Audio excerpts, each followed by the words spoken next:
Hi, everyone. Good evening. I am so excited. I've been looking forward to this evening for, I don't even know how long this is. I feel like I say this at every event, but I like mean it of how excited we've been for our Witchy panel this evening. If you haven't seen my face before, or if we haven't met before, my name is Stephanie, and I'm the Director of Operations for The Novel Neighbor, an independently owned and operated bookstore that's located in St. Louis, Missouri. And we have an awesome event planned for you tonight. I have one quick adjustment to tell everyone about, and that is that we are now probably doing, we're waiting for final confirmation, two witchy panels. So this evening, if you're tuning in, we have two amazing authors. And then next week, and we'll let you know as we finish solidifying anything, we'd have a last minute change. Erin Sterling had a last minute thing that she's not able to join us tonight, but she will definitely be joining us for something. And we can certainly take questions for her this evening if you want to put them in the comment section and save them for next week. So just some really quick housekeeping things there. But like I said, I could not be more excited for our two incredible authors that we have this evening. Nothing puts me in the mood for Halloween than witchy reads. And so these have been on my list, on my TBR for the longest time. And I finally tackled them in September as I was wanting to get into that spirit. So I could not be more excited. Before I bring them on, I also want to let you know that we will be doing a spoiler section of the event. And we'll give you the signal when we're going to talk about some spoilery things. And we'll also give you the signal when we're done talking about spoilery things. And that you can, if you're still with us and just want to unmute, that's perfect. I think that's the most important thing to know outside of we are taking questions from you all tonight. So if you have questions that you've been burning to ask these amazing authors, throw them into the comment section of wherever you're watching, Facebook or YouTube, and we will make sure that we get answers for you, because that is the perk to doing an author event, right? So, all right, without further ado, I'm going to introduce our two amazing authors. Our first witchy book of the evening is The Year of the Witching by the amazing Alexis Henderson. Alexis is a speculative fiction writer with a penchant for dark fantasy, witchcraft, and cosmic horror. Who doesn't? She grew up in one of America's most haunted cities, Savannah, Georgia, which instilled in her a lifelong love of ghost stories. Currently, Alexis resides in Columbus, Ohio, where she's learning to cope with the cold, and I feel that. Our second amazing author of the evening is Rachel Harrison of the darling book Cackle. One of my most surprising reads of the year for me personally. Rachel is the author of The Return, nominated for a Bram Stoker Award for Superior Achievement in a First Novel. Her short fiction has appeared in Guernica and Electric Literature's recommended reading. She lives in Western New York with her husband and their cat/overlord. Again, also, who hasn't been there with their cat? So Rachel and Alexis, thank you so much for joining us this evening. Hello, how are you? Hello. Thank you. Glad to be here. Thank you for having us. Yes. Rachel, where is the Overlord tonight? Are they running around somewhere? She literally just attacked me while we were doing this. So I locked her out. And now what she'll do for the duration of this is pound on the door screaming until I open it. And then she'll attack me again. So if you're wondering why I call her an overlord, it's because I live in fear. Yeah, that makes complete sense. She's very sweet. But we know it's like when she's being sweet, I'm just like, this is a choice. And this can change. You can choose opposite at any point in time. 100%. Alexis, we were talking about this in the background. Does that make you miss having a cat? Yes, very much so. My cat's also like quite evil. Or she lives with my mom now because my partner's allergic. But I used to like hate it when she'd attack me, and now I'm just like, I just want a few scratches. Like you can come and like wake me up at 4 a.m. for your third feeding of the night. It's fine. Like I miss it. Oh my gosh, yeah. My partner, he gets scratches in the middle of the night when he hasn't paid enough attention to our cat during the day. She'll like, not like hardcore scratches, but she'll do a little bit of this, and just to wake him up. So he would gladly ship her off to you, Alexis. If you're missing some time, you can take a cat sitting break with her and send her back when you've had your fill. I'll happily take her. I'll be a cat nanny. Rachel, you can send your cat too. You'll be like cat summer camp. We'll send the cats to you during summer camp. Okay. Well, all of that cat talk, which I'm sure everyone watching appreciated, because I feel like there is some kind of correlation that should be drawn between people who have an appreciation and affinity for cats and witchy books. Like that just, it just works. But for people watching, if there is anyone watching who's never read either of your books, and let's start with you, Rachel, can you just tell them the quick elevator pitch for Cackle? So Cackle is a wry contemporary witch book about Annie Crane, who just turned 30 and has been dumped by her longtime boyfriend. And so she starts over in a new town upstate. And it seems okay. Her apartment's really cute. There's like a spider problem, but like whatever. And then she meets Sophie, this beautiful, mysterious local woman, and they form a friendship, which may or may not be a good thing. And quick question, follow-up question. Do you have a fear of spiders? Is that why you put them in, or do you love spiders? I don't know. I've been trying to, everybody ask me this, and I'm like racking my subconscious to figure out where this came from.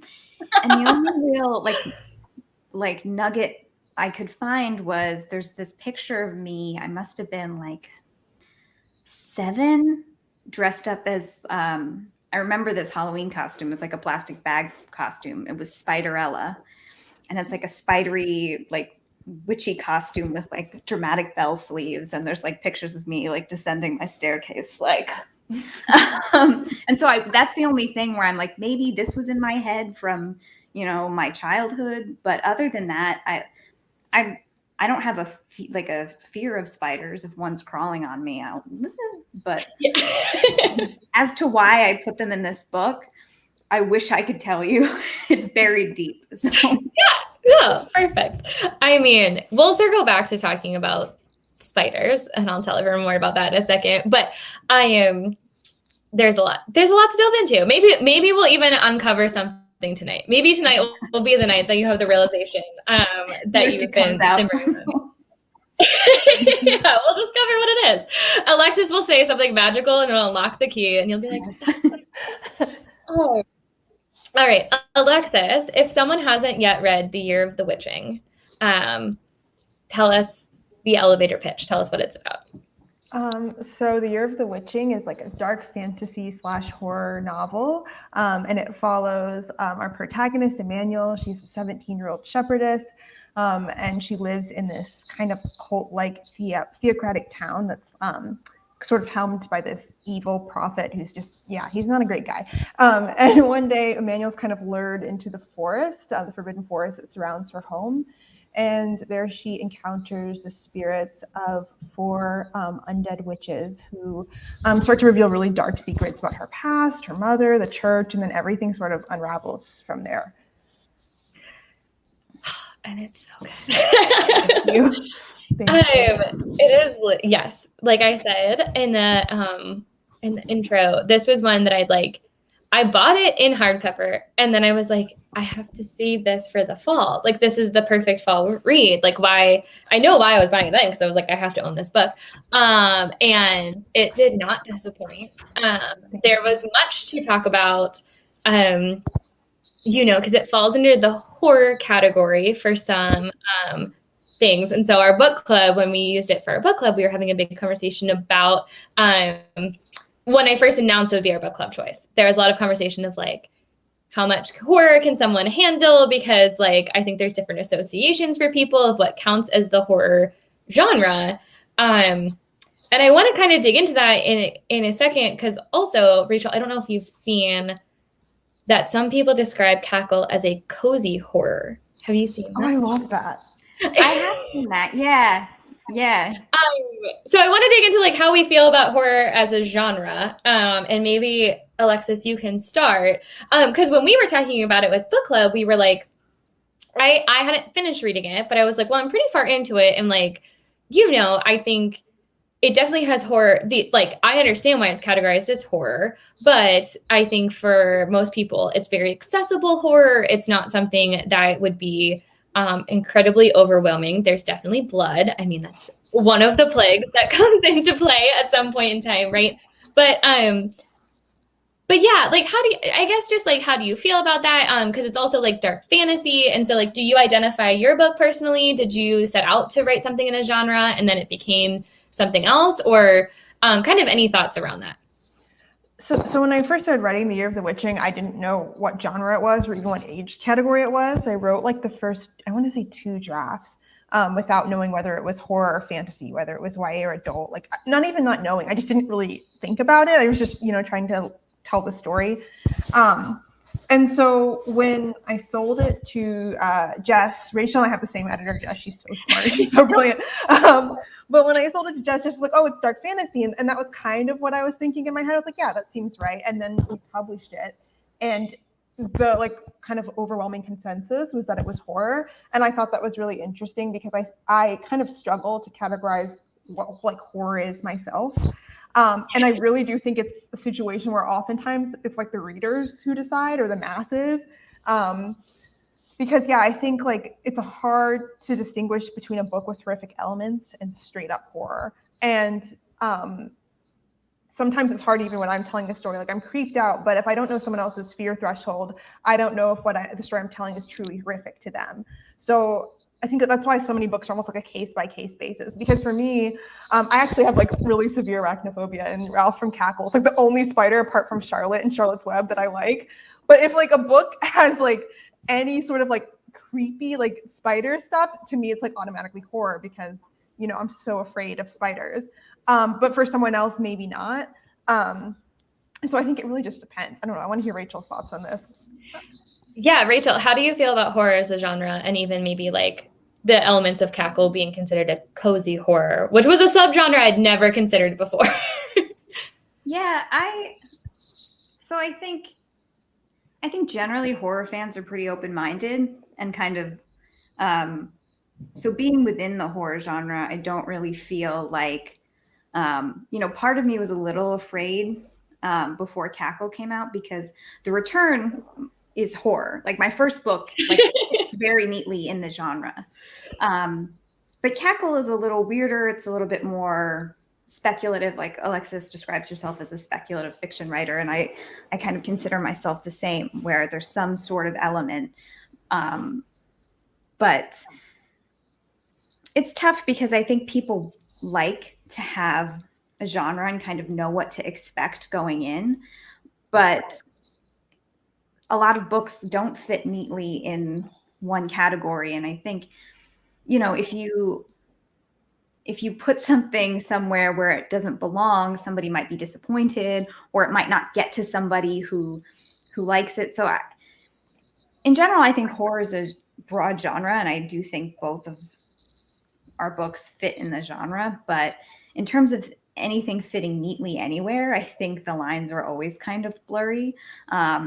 And for me, I try and read outside of genres. Like horror is my comfort zone, but I try and read books that maybe I don't fit in that genre that I might like and be open-minded, because that's how you discover new authors. And so I kind of have a complicated relationship with genre because I love horror so much. But I also think when you put something in a category, it might get missed or lost or just get misinterpreted. Mm-hmm. So I think each book, like Alexis said, on a case-by-case basis.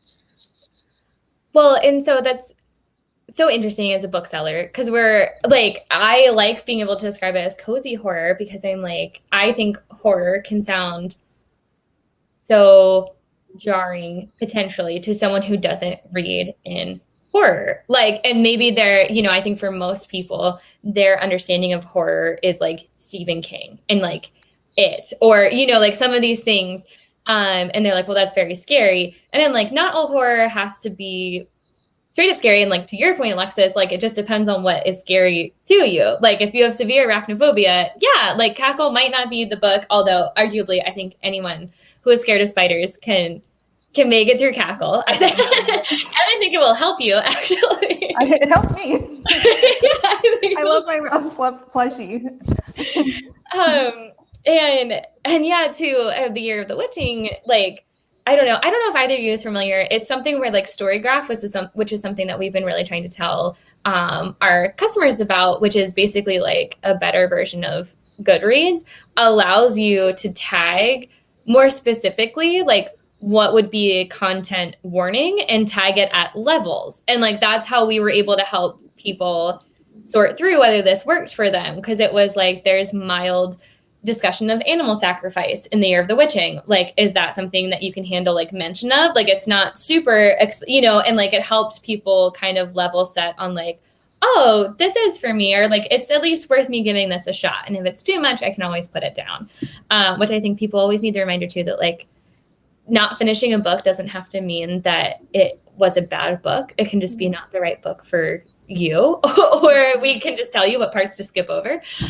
Most booksellers are happy to tell you what to miss. So yeah, I was just very curious on your thoughts on that.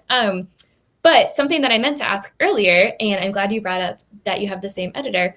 Y'all have the same editor and like so many commonalities. And Alexis, you blurbed Cackle, which is so incredible. And so have you two met before? Like, did you two know each other? Like, what are connections between the two of you?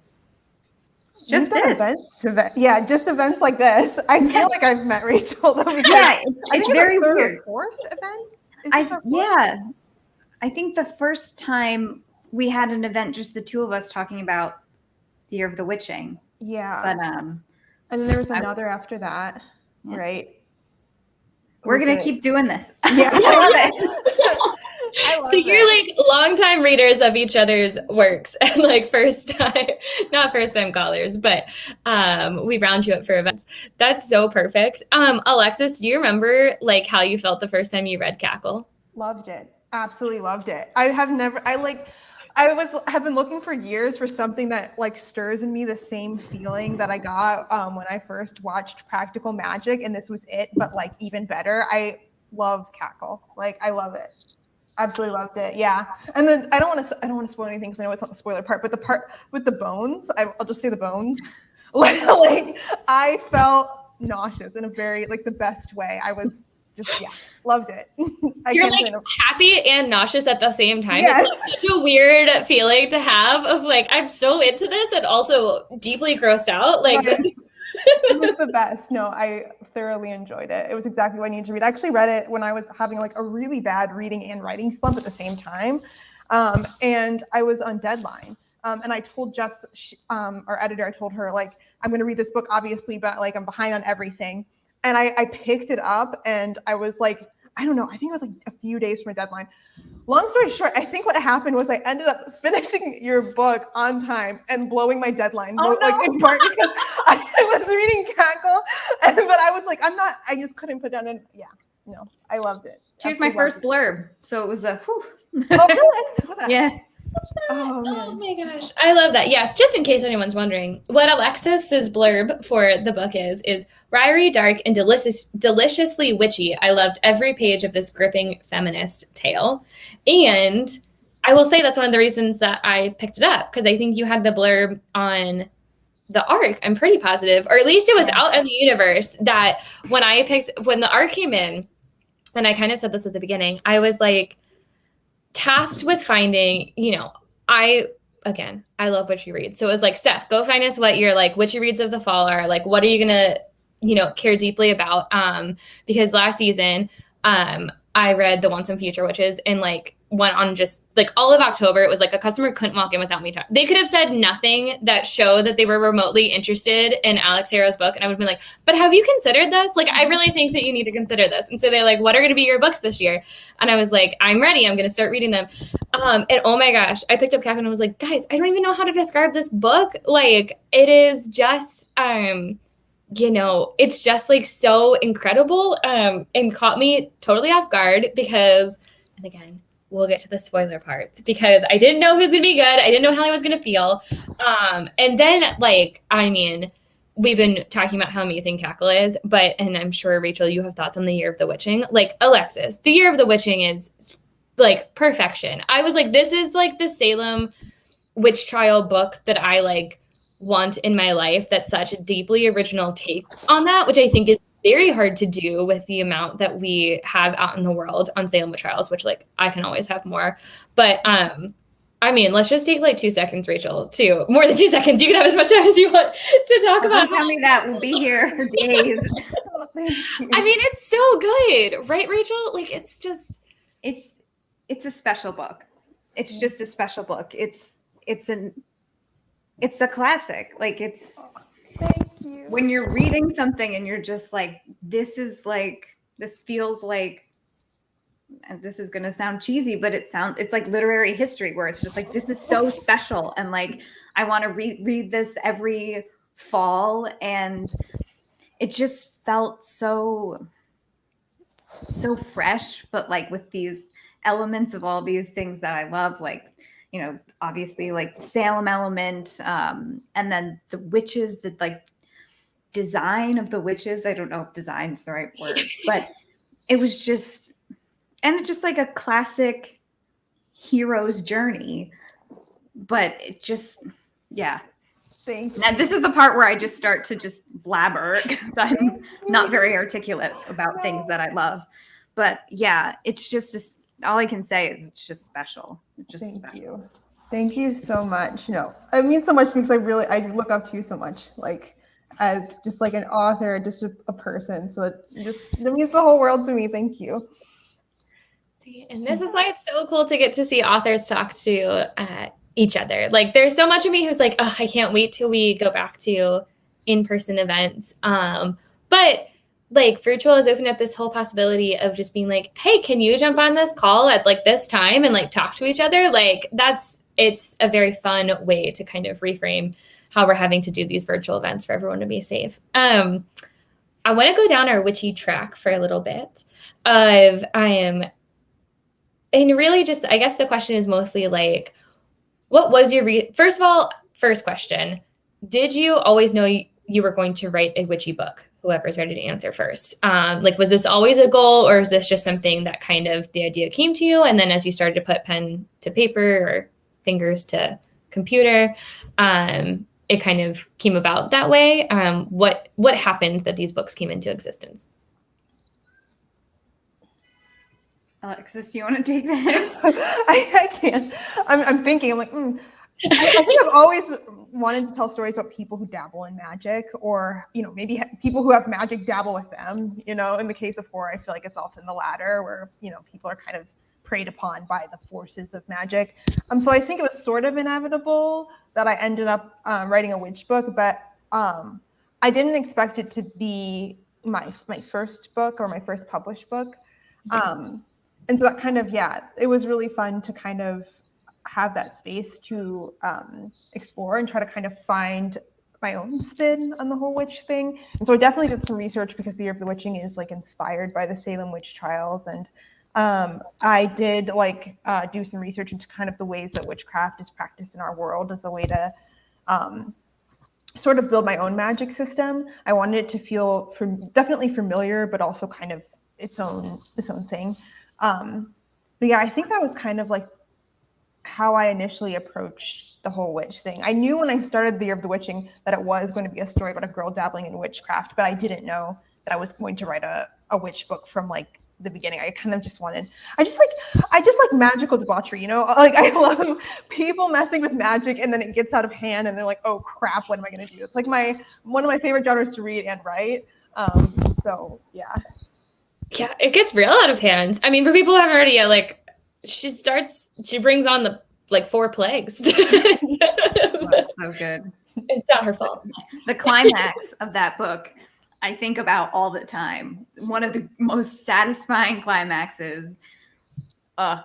Thank you. If you haven't read it yet, what are you doing? I don't know what else to tell people. What are you doing? And if we haven't convinced you at this point, like almost a half hour in, like, then whatever. I can't help you. It is very clearly such a favorite. Rachel, how about you and Cackle? Did you know it was going to be a witchy book? No, I didn't know what I was doing. Like, looking back again, having to like, I write stuff and then I'm just like, where did this this come from? I like looking back on the like arc of my life when I was younger, like I think I was like 8 or 9. I went to the Salem Witch Museum and was traumatized for life. I don't know if you've ever been. It's a wax museum, and you like walk in a room, and then all around you there are like these scenes with wax figures, but it's not like good wax figures. It's like the creepiest, like worst wax figures you've ever seen. And like you're standing in the middle of the room and all the lights go out. And so I'm a child and I'm standing in a dark room, and I don't like that because like there's just open space around you and you're like, and then like I'm pretty sure they illuminate Satan, like some sort of like Baphomet creature, and then they like this creepy voiceover comes on and just like the settlement grows. And so somehow that deeply traumatized me. Somehow. I can't imagine.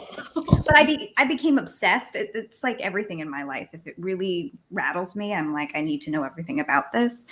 So we came home from the trip and I begged my mom to take me to a video rental store because I'm 10,000 years old. And she took me in and I picked out the Crucible and I was like, I want to learn more. And for some reason, my mom was like, sure, what's the Crucible? And it's like Winona Ryder. And I love Winona Ryder. I was obsessed with her as a kid. And she's being psychotic and I loved it. And so I kind of was obsessed with the Crucible. And then when I went to college in Boston, and whenever my friends and I felt jaded, we'd go out to Salem and get our tarot read. And so I spent some time there, some fun day trips with my girlfriend. So I have a very like deep connection to Salem. But in terms of like being like, I'm going to write a witch book, I wrote a short story about a witch who lived in the squirrel's backyard a few years back. And then when it came time to be like, well, I guess I have to write another book, I think that story was in my mind, and then this spilled out. So it's probably a very long-winded answer with more history than you needed, but yeah. No, that's a long answer. The short answer. No, that's perfect. And you both kind of also started going down a path that I had questions about, which was like how much, like what was the research process like for these books? Because I think it's very clear in both of them and in different ways that like, even though it was, how should I phrase this? Like you didn't know what you were going necessarily to write maybe when you sat down, like neither of them feels like you just decided to write about witches on a whim. I guess like that feels very clear that like you've known witches or like you really like spent time researching it. And I was wondering how much that came into play, which it sounds like you both went back to the Salem witch trials a little bit. Alexis, have you ever been to Salem? No, sadly, I don't know how. I've never made it up there. I need to go. I feel like, oh my gosh, do you go to Salem and just like set out with your books and like people? My friend, I got my author copies and I sent her she was going to Salem. So I sent her a copy and she took it and she was harassing people all day to take pictures with it. So I have pictures with like the Sanderson sisters in Salem holding it up. And so, yeah, I got to get her on the payroll. That was good. And Alexis, we have to take you to Salem. We need to do like a photo shoot with both books. I feel like Yeah. they belong there.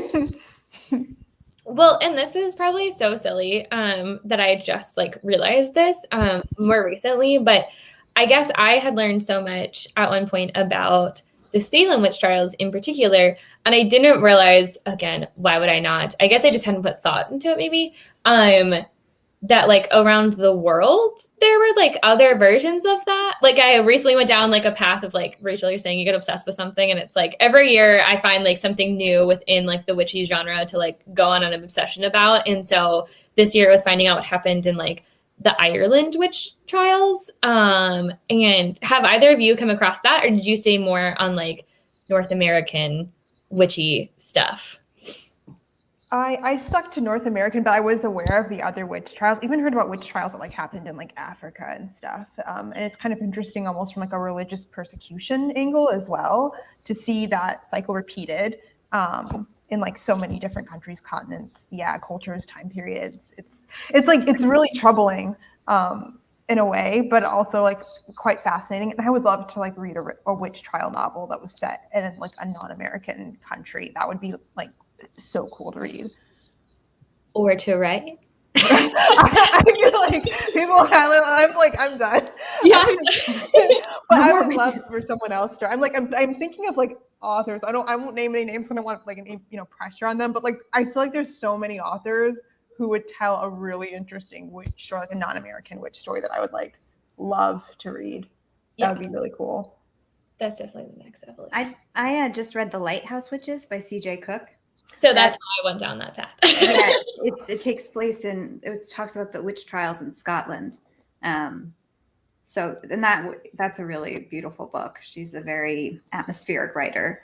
I need to read that. Oh yeah, that's definitely like for people who have already read these two and are like, I need more witchy in my life. The Lighthouse Witches, incredible, and more indifferent yet all witchy, but yeah, everyone has their own original take, which is very cool. Another common theme between both of your books that I'd like to go into is like they're both deeply feminist, but in very different ways. I feel like in how you approach feminism. Did that kind of just come out naturally? Did you know that was kind of going to be a part of the story all along? Is that kind of what you were setting out to as you realized it was going to be a witchy book, maybe? Like that was at the forefront of your mind? Or were you kind of surprised at the end to be like, oh, everyone's talking about how deeply feminist this is? Whoever feels so called to answer. I guess I think I just try and write authentic characters, and I didn't set out to be like, I'm going to write a feminist book.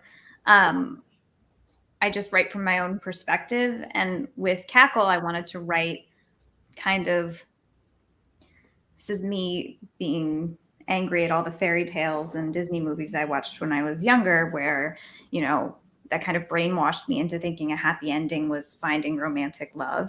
And really, Cackle is about how you find happiness within yourself. So I think that's a lesson for everybody. And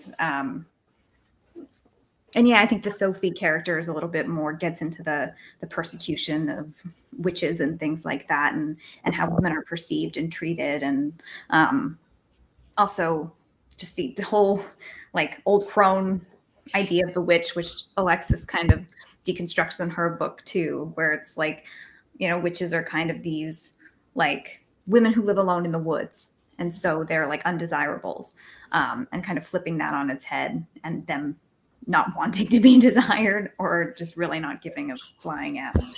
But what about you, Alexis? I didn't consciously think about feminism while I was writing the book. So I was a little bit surprised when it was like kind of marketed as feminist fantasy. But then again, I was like, Alexis, come on, like you wrote a book about the girl like rising up against like a theocratic government, like, evil.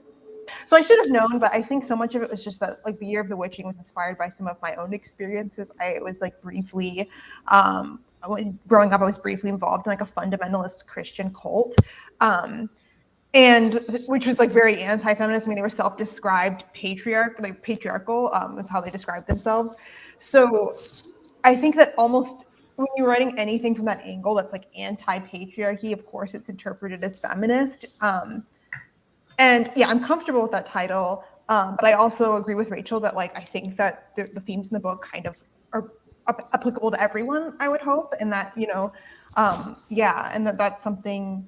There's like kind of like something for everyone to relate to, or something accessible for everyone, because I feel like the only danger I worry about sometimes when we like market certain books as like feminist books is that like people are like, okay, well this is for the women, and maybe that kind of pigeonholes books or makes people think that like, that it's only for women or about women's issues when, if the same story maybe centered a man, it would be kind of like considered like widely readable. I don't know. That like I'm like rambling here, but yeah. No, I think that makes sense. I saw Cackle today I saw it somewhere where it was described as women's fiction. And I was like, the only reason that like I agreed because it's about women and the author's a woman, but it does make me think like, I was really, really pleasantly surprised with The Return because it's like a hot pink book and it's about, it's a horror book about 4 women. And I was like, I hope that like, I want everybody to feel like they can read this book. I want like hardcore horror dudes to pick up this book and like be able to enjoy it. I think when we say women's fiction, it might discourage some men who really need to learn about different perspectives from picking it up. Again, and I get the need for genre and to label books a certain way because it will appeal to people and it will get to certain people. But I would like to think that, even though Cackle is feminist and even though The Year of the Witching is feminist, that, anybody can walk into a bookstore and pick it up and will find a message in it that they can relate to and characters they can relate to and things that can take away in their own personal life. Absolutely.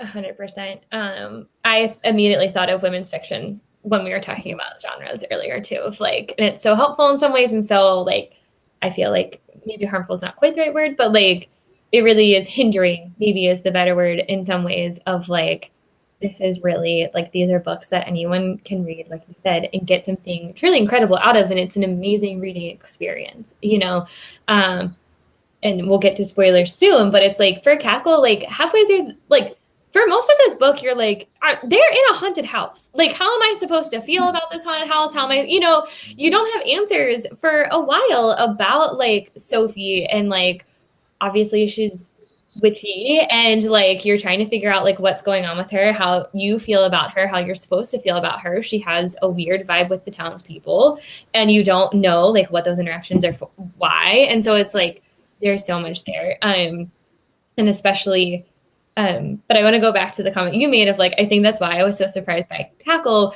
because I was like wanting a book, maybe Alexis, this is what you and I like really attached to, is like, I feel like I definitely was tricked into thinking that like every ending had to include some kind of romance. Like, and especially if a book starts with a relationship, or like that's a big crux of it, that has to be a big part of the ending as well, and requires a relationship to be around to be considered happy. And so I think that's why I like so attached to Cackle, because I was like, oh, this is really turning all of this on its head of like what we should actually be looking for. Kind of in the same way, I don't know if anyone's read In 5 Years by Rebecca Searle, but it's a very similar vibe where like you think you're going one direction for some of it, and it kind of wraps up in a different way than maybe you were anticipating. Trying again, everyone, to avoid spoilers.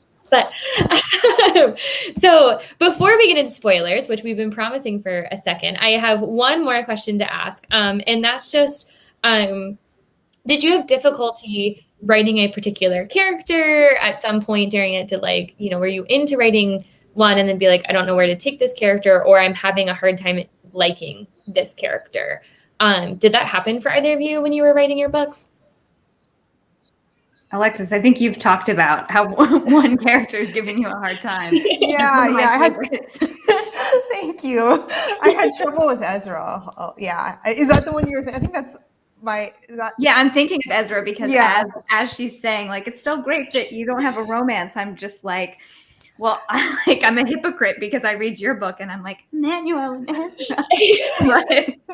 but yeah, I think I remember you saying that he gave you a hard time. He sure did. Yeah, he was really, like he was just, he needed to be kind of taken down several notches, and it was difficult to kind of walk the tightrope between like making it obvious that he is kind of entitled and has a lot of room to grow, but that there's kind of a good, earnest person at the kind of core of his soul. But yeah, he messed up so many scenes and so many plot lines. I had to do so much rewriting and like his dialogue, like everything about that character was like just difficult for a while. And then, finally it came together. What about you? I feel like all of the, like, you made Cackle seem effortless, so I'm so curious. Oh my gosh. It's absolutely effortless. You talked to Jess about this? I did pretty major rewrites, but it was more logistical stuff. It wasn't really character stuff. I think with the Cackle is like 2 main characters and then a ton of B characters. Yes. So for me, like, just making sure the B characters, like, I know who they are, but making sure that they didn't fall flat for the reader.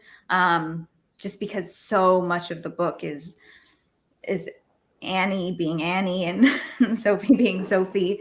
The townspeople were tricky because I wanted them to each have enough of a personality to like not just kind of fade into mush. Like, they didn't need to be like super unique because they are kind of like townspeople with the torches and pitchforks, but I didn't want it to feel like anybody was generic.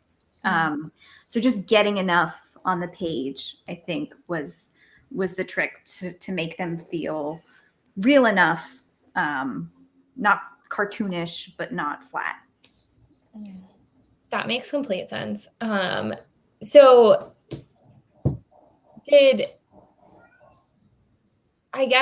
Annie, did you ever have trouble with Annie? She's me. Okay. I love that. She's like, you're like, no, I knew her inside. She was fine. It's my inner monologue. It's just every thought that goes through my head when I'm feeling sorry for myself.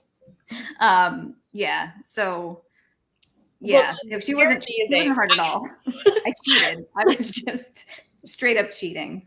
Well, and I asked that because I feel like in the hands of maybe a different writer, Annie is difficult because you are kind of going with Annie, you know, I felt like I was going on a best friend journey of like when your friend goes through a breakup and you're like, ugh, you're going to be so much better off. Like, I'm so happy for you. I don't want you to be in this relationship because it's, you know, again, this is a slight spoiler. It's pretty much at the beginning though. Like, you know, she goes through a breakup. But it's like not a bad break. Like, you don't hate, oh my gosh, why am I blanking on his yeah. Like, he is fine. But the problem is he's just fine. And he doesn't love her, in love with her, I guess, right? He says he loves her, but he's not in love with her or something like that.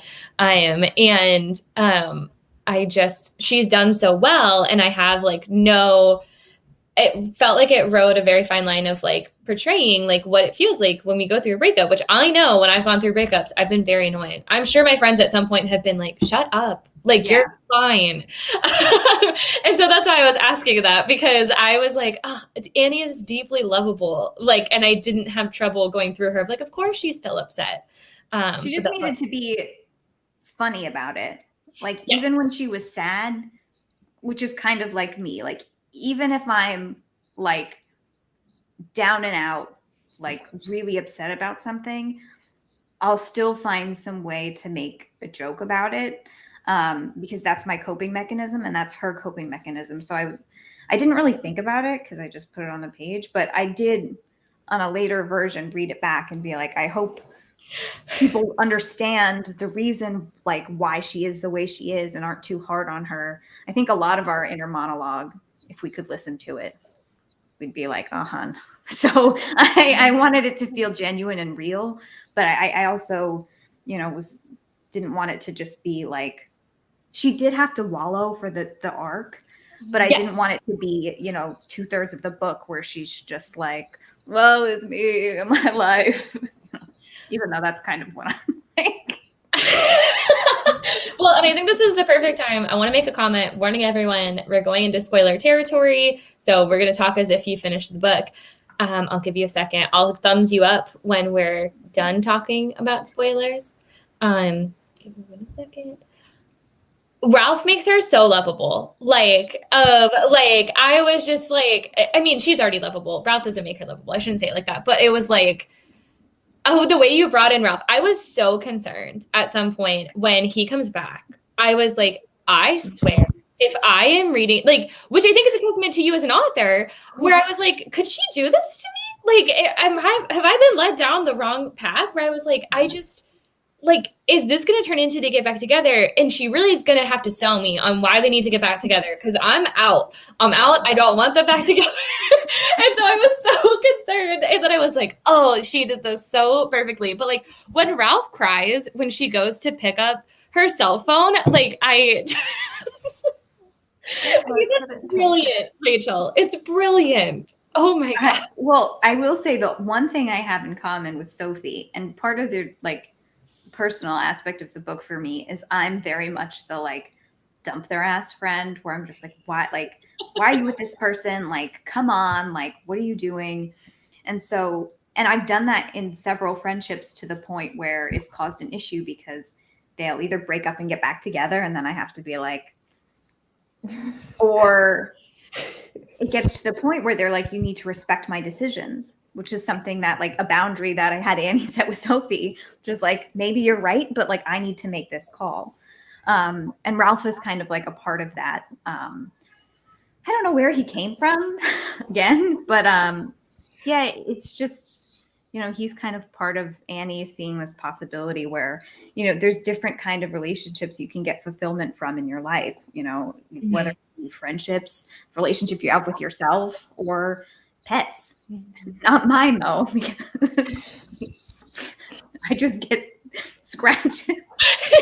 But yeah, that's the deal with Ralph.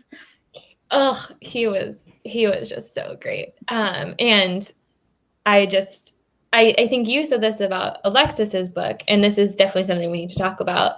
Both of your endings are brilliant. Like, I loved how you brought the student back around, like, and showed how this was going to be like an ongoing kind of thing. And it really just, it made me feel so good. And I just want to share, like, I actually had a customer come in the store this weekend. She'd seen us wreck the book. She got it, I believe, on audio through the library. And she came in because she needed to have her own physical copy, because she was like, this book did something to me that like I just could not have expected. Like, she was like, and I just have to own it, because it's like, and you like, I feel like I think between the two of us, we didn't have a complete sentence for like a full 5 minutes, because we like we were like talking and like affirming each other and like how we felt about it and how hard it is to like describe or talk to somebody about it without like them having read it, because you're just like, I can never do it as brilliantly as you did it. And so I just want to share, because I think the ending it's brilliant, and everything that you did to wrap this up. And because I also was worried at some point that Sophie was going to be, that I was supposed to not like her, because you write her so well of like, are we fully in on this? And then I was like, this, at least for me, was just a big metaphor of like trusting female friendships, which, as we know, society does not always like set us up to believe that like you can have this unconditional love between women. Where Sophie's like, no, you're as brilliant as I think you are, and you deserve everything. So I'm going to stop blabbing right now. Alexis, I don't know if you want to jump No, in. I'm agreeing with everything here. I like honestly, from the very beginning, I was just nodding along, because like the life or death stakes that I attached to whether or not she got back with her ex was like, my heart was like beating out of my chest. I was like, I have to put this down and take a minute. And the ending for me was like, I don't know, it just felt like so full circle, and I can't remember the last time I read a book and was like that proud of the main character. Like, I was just like, I don't know. Yeah, I'm like having, I'm struggling with my words, but it left me with a feeling of just like such, I don't know, comfort, satisfaction, pride. Like, it was just this, I don't know. It felt like a warm blanket on a fall day. I don't know what to say. Like, That's a really the ending good was way. everything. But the climax was wild. Like yeah. Do you mean to talk about bones? Do we need to talk about the bone scene? The bones, just like Ralph, like getting, like I wasn't prepared for any of it and loved every moment. It was fantastic. I was like, Ralph can grow? Right. Ralph! I was like, and it was just at the point where I was like completely comfortable. I'm like, okay, Ralph, I trust you. Like, the only spider I have good vibes from, apart from Charlotte from Charlotte's Web, I was fine. And then he got bigger. I was like, wait a minute. Hold up. Do it again. Hold up, Ralph. Go back to your little bed made on a sponge. Like, I need you. I need you little. Yeah. Oh my gosh. Well, go ahead. I was just going to say, I'm curious because, Alexis, did you know that your book was going to have a sequel when you wrote the ending? No. So you had to conceive it as like a whole, because there's definitely like a teaser for more. Yeah. But was that like just wishful thinking, or was it even a thought in your head? Because I imagine that's a different writing process if you imagine a sequel or hope for a sequel? Yeah, it was really, really hard. I had to sort of tie up enough loose ends to where it was like a satisfying ending in case I wasn't allowed to write more. But yeah, like leaving just a few threads for the potential to hope at that time of a sequel was like, it was a difficult balance. And it's made it difficult even for writing the sequel. Like I think I've talked on almost every event that I've done for the past like year about how difficult writing the sequel has been. And I'm still in the same boat. It's like hard, I think, because in some ways it feels complete, and the Year of the Witching, I mean, feels kind of complete. The story feels complete. And so when I'm trying to conceptualize the next book, it feels like it needs to be like, instead of, I don't know, being like a direct descendant, it's like a distant, not a distant cousin, but sort of like that. It's hard. But I feel like Rachel and I were similar in like, I feel like the ending, I admire the commitment to mayhem at like the last part of the book. It's just like a no holds barred, like pulling out all the stops, like just like it. I love those kinds of endings. I love writing them. I love reading them. And yeah, when I read something, You're the queen of mayhem. That scene. No, it's you. It's the. Yeah. It's so good. It's that bad. scene was so deeply visual, right, Rachel? Like you could like see it. Like I was like, the apocalypse is happening right before my eye. Like I'm reading the apocalypse, right? Yeah, it's very, very, because I keep picturing it right now as if it's like I'm recalling something I've seen, like it's a movie. I can play it like in my head over and over again. It's expected, but it's unexpected, and that's the best part. Where you lay us all the seeds are laid, but like when it happens, you're still like. Thank you. Yeah, it took so many rewrites to get that scene right. Like it felt like a stage play, like where people describe like what do they call it, like blocking, blocking. Yeah. That's it, blocking. Yeah, it was like that. I felt like I was moving little chess pieces around the stage set and trying to make sure like I had like keeping tabs on everyone, even if they didn't appear in the paragraph or page I was writing. It was action scenes are so hard. Did you always know it was going to end in that way, or did that take a couple iterations to realize what her decision would be? A couple iterations and a couple of different decisions and kind of seeing what would stick, and also how bad things would get. Because I have endings that are worse than what, or like draft endings that are worse than what actually happened, and draft endings that are better. And so it was a lot of experimenting. Like if she does this, then what happens next? If the prophet does that, then what happens here? If Lilith is in a bad mood that day and does this, that sort of thing. Lilith's always in a bad mood though, so that part has stayed the same. I loved that. I mean, I think that's another thing. There are like so many surprising things to me of like, and it's not that we don't, I guess the way in which I come to love the witches it's just different than I expected. I thought that they're very justified. And I think you like tell us how they're justified and how they're doing it. But even like her mom and like how she put this on Emmanuel, like, and how that's kind of like, I don't know, maybe a question, like our book club spent a lot of time. This was like their big topic was like, how did you feel about her mom and like this decision?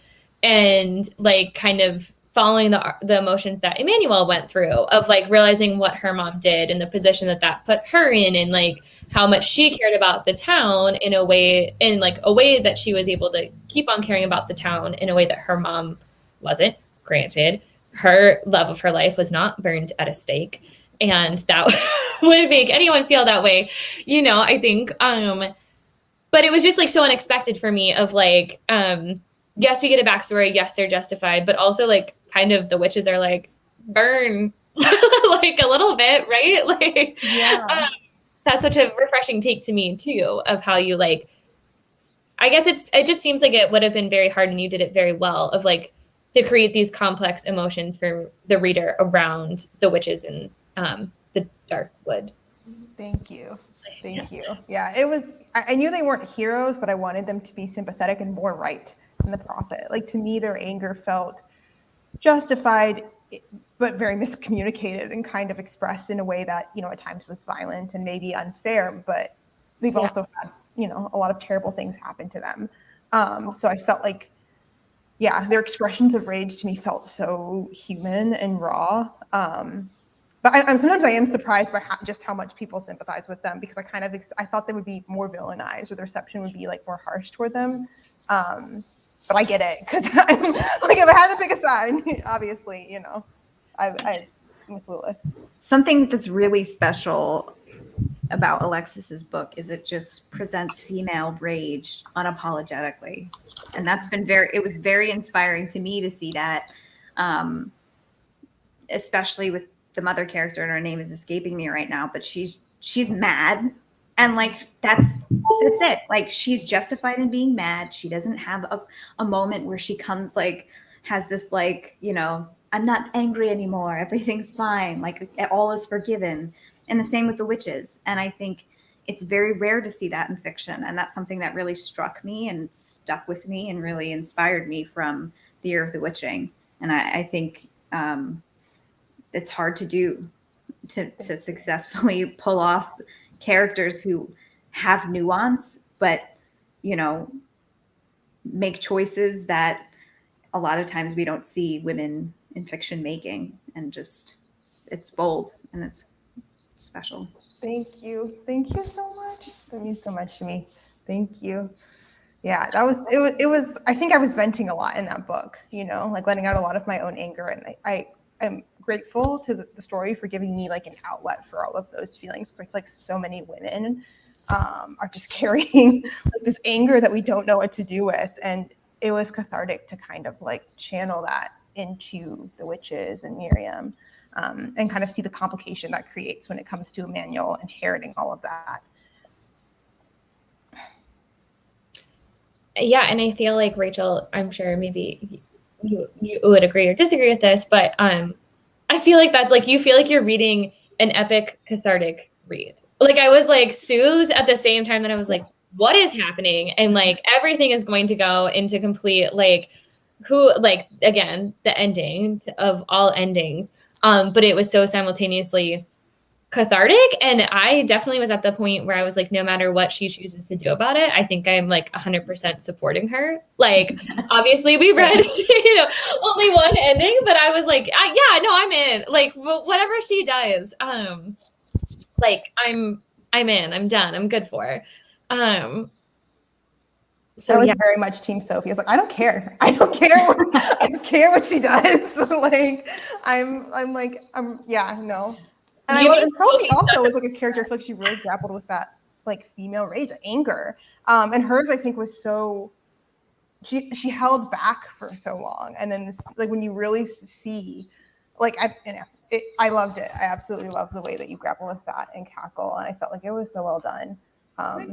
Loved it. Yeah. Yeah, I've seen like people that like comment as they're like going through the process of reading it, where they're like, Sophie's so mean to the townspeople. And I'm like, don't even talk to Sophie's fine. Yeah. Sophie is great. What do you mean she's being mean to the townspeople? Leave Sophie alone. She's projecting. He does not pay for anything. I mean, like, she intimidates them, but it's just because they're intimidated. So is that really on her? No. It's also like, listen, you've been around for this long, like, you can take a bottle of wine whenever you want, right? Like, and also, if someone tried to drown you once, I think you get to do what you want. Like, she's paid her due. Yeah, there's a lot of things that have happened to her that, yeah, and I want to ask some rapid fire questions here really quickly, but I also want to say, for some reason, the scene that also popped in my mind is that she's just like, I've banished them to the basement. Like, and she didn't even get rid of her ghost. She just like put them away. Like, they won't bother you anymore. They're down there now. Like, okay, Sophie. We all have crap in the cellar. Like, come on. Love that for her. Love that. Oh my goodness. Okay, I think we've covered so much. I'm sure we could talk for another hour, because there's literally just like, I mean, we've had hour-long discussions at our store about each of your books. So hopefully we did everyone's questions justice. We've been lucky to be kind of collecting them this whole time. And again, if anyone's watching and hasn't read them, like, you need to get on. Oh, that reminds me. I need to give the thumbs up. We're no longer doing spoilers. People can come back. Thumbs up. But I love when you get to actually talk to authors about the endings of the books and choices that they made, because that's very fun if you finish reading it. Really quickly before we go, we have some autumn Halloween themed rapid fire questions. You can say no, but you have to provide an alternative answer that you feel as passionate about if you say neither. Not no, really, it's like saying neither. For example, pumpkin spice lattes or mulled wine? Oh, it's a hard Pumpkin one. spice. Pumpkin spice, but it's close. It's close for me because I do like mulled wine. After 2 sips of pumpkin spice, I'll be like, the first 2 sips, you're like, I'm immortal. And then the third sip, you're like, wait a minute, do I like this? And by the end, you're just like, I feel terrible. Why did I do that? And then the next time you see an advertisement, you're like, oh yeah, I like a pumpkin spice. Every time. Yeah, that last sip where all the syrup is at the bottom, you're like, I hate this and love it at the same time. It's just like wide-eyed, like you see it coming towards you. I don't know why. Like you know it's gonna be awful, but you still drink every time. Every time. You're just like, well, this is here. You've committed. That's the thing. You've committed to drinking all of the like vaguely flavored milk. You're gonna get that syrup at the bottom. It's like your reward. Oh my god. This has turned into a really fun question to ask everyone because it's really led to more varied responses than we expected. And there's been a lot of like impassioned justification of mulled wine of like it's great. The other Alexis who's in the background that no one can see, we won't make her come back on, but I will ask her after this because she's drinking wine. So I'm like wondering where her passions will lie. Okay, bobbing for apples or pumpkin carving? Pumpkin carving. We're never bobbing for apples again. We're in a pandemic. It's never happening. You're like, that's not even a possibility. Can you imagine sticking your head in that spit water? It's over. That's a thing of the past. It's in the history books. Kids years from now are going to watch it on TV and be like, you used to do that? And it's going to be like us thinking about how they didn't used to have plumbing. It's done. That is so funny. I was just like, what are fall activities? And I truly forgot that like we will never be able to do bobbing for apples again. No. And honestly, it's gross. And like, who wants to stick your face in water? Like in general, October is like not the time that I'm trying to like, but that's just barbaric.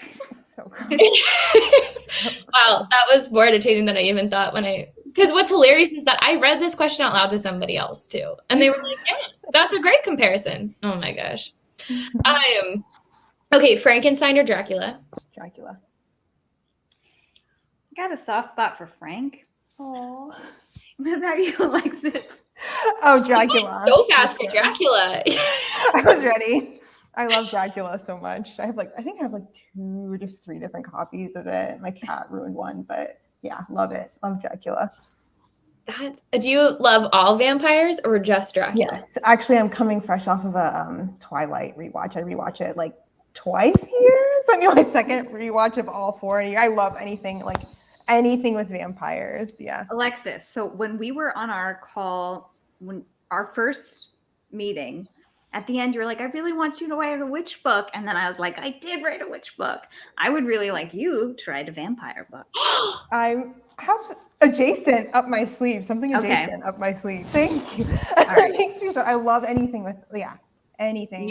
I want you to write a vampire book like that. That would make my entire decade. Like werewolves are coming up next. I saw that. I'll put vampires on the top. I cannot wait. Vampires next. Yeah, you both need to write vampires, and then we'll come back for vampire panel part. Yes. Oh my god. We're gonna have to coordinate from now on so we can keep hanging out. We should. We need to check. Like, okay, what do you have on the docket? Yeah. Okay. Yeah. This. We have seriously gotten so many requests for vampire and werewolf books. Like that is, I'm so glad that we have different things coming from you all because that's high in demand. Halloween Town or Hocus Pocus? Hocus Pocus. Hocus Pocus. Yeah, I love Hocus Pocus. It's so good though. It's really good. We had a hard time. We're making a graphic where we have to tell you what book to read based off of what movie is your favorite. And Hocus Pocus led to a lot of conversation because we were like, but does it capture this element of it? Like, we were like, turns out, again, we all have strong feelings about Hocus Pocus.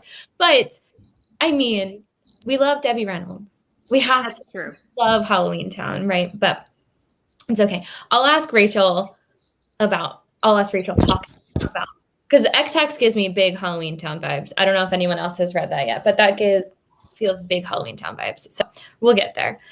Final question, and this is based off of, this has been a big controversial topic this week, because I went on a ghost tour last week, and this is where I found out whether people believe in ghosts or not. So Alexis, Rachel, do you believe in ghosts, that they're real? Absolutely, of course. Yeah. Same as aliens, and yeah, for sure. Ghosts and aliens. Right? 100% real? Yeah. 100%. Okay. I have like a very eerie personal ghost story that I can tell both of you. I want to hear it. I was like, yes, I want to hear that. Yes. See, this is what you'd be surprised. We were with a group of people and we went round robin because my husband and I had just come from our ghost tour. And this is where we found out among people who don't believe in ghosts or who are like, well, I'm not fully committed to it. And I was like, oh, I'm like fully committed. And they were like, well, do you believe your house is haunted? And I was like, yeah. And I believe they know I'd be scared to death of them. And so they won't do that to me. I believe they're friendly and they're like, she can't hang. She doesn't have a Ralph to keep her. So we're not going to tell her that we're around. And they were like, oh my gosh, I guess this is when my friends realized how into ghosts. So, I mean, Alexis, it's in your bio how into ghosts you are, right? Yeah, no, I'm like, yeah, I totally believe in ghosts. Always have. I'm always looking for them too. Just like, was that it? Like, yeah. You're going after the ghosts. All right. Well, yeah. Okay. Well, I'm glad that we all agree. It's the right answer. But people watching, you can vote and tell us if you agree or disagree, but we'd love to know. Well, unfortunately, this hour of our lives has come to an end.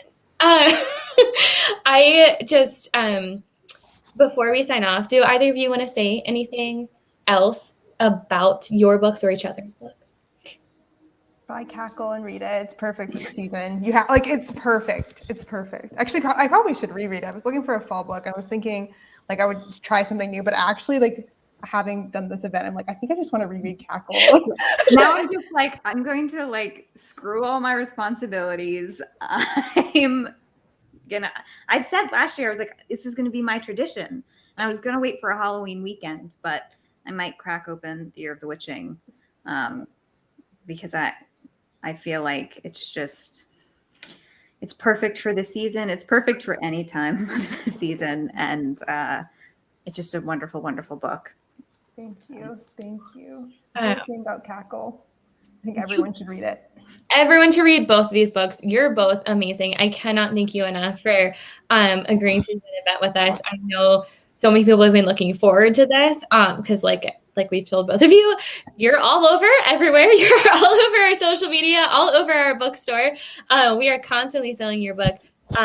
And again, they're both so perfect in their own ways. But literally every time we've recommended this book to somebody, like I said to you, Alexis, we did this for book club, and everyone in book club, no one came and had a negative thing to say about it. Like everyone was just like, this is the perfect book. This was perfect for getting me ready for October.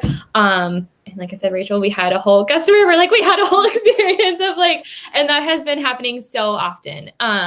So just thank you both so much for the work that you've put into these books and giving us these stories because they're amazing. I should throw this up as we're fawning over everything that you can buy the books from us, and we have signed book plates. So we can make sure that you get those as well with your copy. And if you're not in St. Louis, we are more than happy to ship to you. So that's not a problem at all. And don't worry, even though we keep selling the heck out of them, we have so many in stock because we are constantly re-upping our stock on them. So we have plenty of books to sell you. So once again, thank you also to everyone who was watching this evening and hanging out with us, but especially thank you to Alexis and Rachel. We really appreciate you being here tonight. Thank you. All right. We'll see everyone next week. We have more witchy things to come. So this will not be our last. So good night, everyone.